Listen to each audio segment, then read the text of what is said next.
And that is why I've made it clear that my ministers in my government will be banned from participating in the World Economic Forum when I'm in government.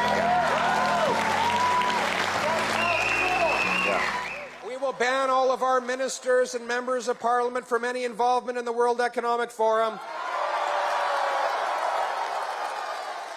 In the past several times, you have denounced the World Economic Forum, and you've made it clear to pledge that if your party forms government, you will ban your cabinet ministers from being involved with the World Economic Forum. Yet, I'm also aware of many Canadians who applaud you for saying that, but also have reservations on whether or not the claim is authentic because they see images of your name being on the World Economic Forum site, and also because you worked closely with former MP John Baird, who at one point was a World Economic Forum Young Global Leader in a campaign.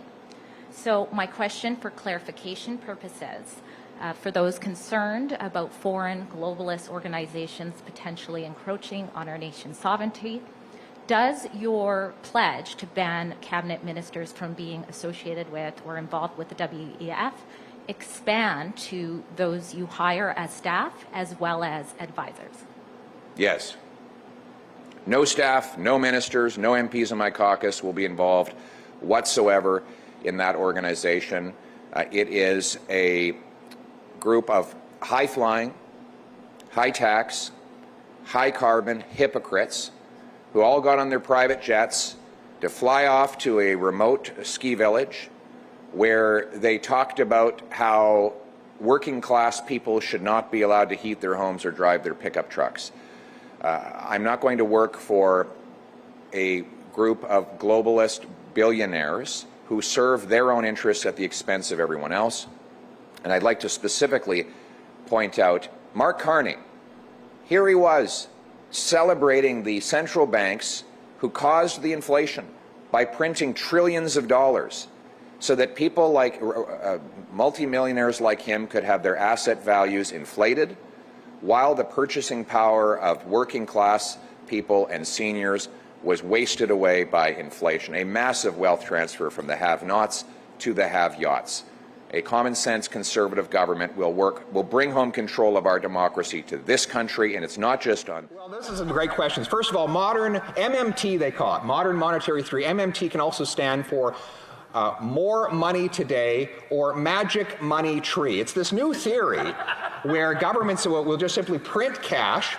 The central bank prints the cash, sends it over in a Brinks truck every day to the Prime Minister's office, and he just starts throwing the money around. Well, what we have now is a little bit different. To start with, we don't have a direct sale of the debt to the bank. It first gets funneled through the financial sector in Canada so that they can take a piece and take a cut and get even richer before that newly printed cash trickles down to the people on the bottom.